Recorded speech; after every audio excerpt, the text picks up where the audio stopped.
महाराष्ट्रामध्ये सत्ताधारी मंत्री बंगल्यात बसले होते। शर्मिला ठाकरे यांची महाविकास आघाडीवर ही टीका आहे। मार्च किंवा एप्रिलमध्ये लोकसभा आणि ऑक्टोबरमध्ये विधानसभा निवडणुका होऊ शकतात असं शर्मिला ठाकरेंनी म्हटलंय।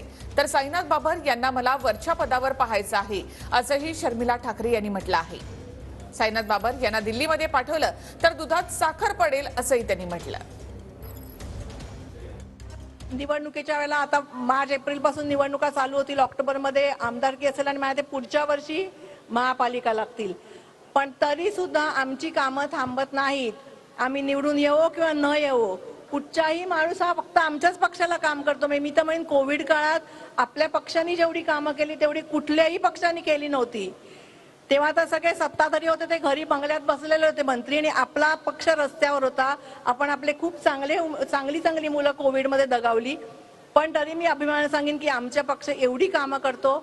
तुमचा कृपाशीर्वाद आमच्यावरती असाच राहू दे। मला तर गेल्याला खरंच वाईट वाटलं होतं की आपल्या पक्षाचे इतके सुंदर कामं केलेले, बाबू असेल, वनिता असेल, मी नावं सगळी घेऊ शकत नाही, इथे नीलम आहे, पण इतके चांगले उमेदवार होते आपले, इतकी कामं केली होती, पण लोकांनी चूक केली। पण मला असं खात्री आहे की तुम्ही यावेळेला ही चूक करणार नाही, आणि चांगले उमेदवार जे तुमच्या फोनवरती अवेलेबल असतात, तुमची कामं पटापट करतात, त्यांना तुम्ही तिथे नेऊन बसवाल। आणि आरती, साईनाथ, बाबू, इथे खूप आपले उमेदवार आहेत की जे चांगले तुमच्यासाठी कामं करतात। त्यांना नक्की मला वरच्या घरात बघायचंय, महानगरपालिकेत बघायचंय, आमदारकीला बघायचंय। दिल्लीला पाठवलं तर दुधात साखर पडेल।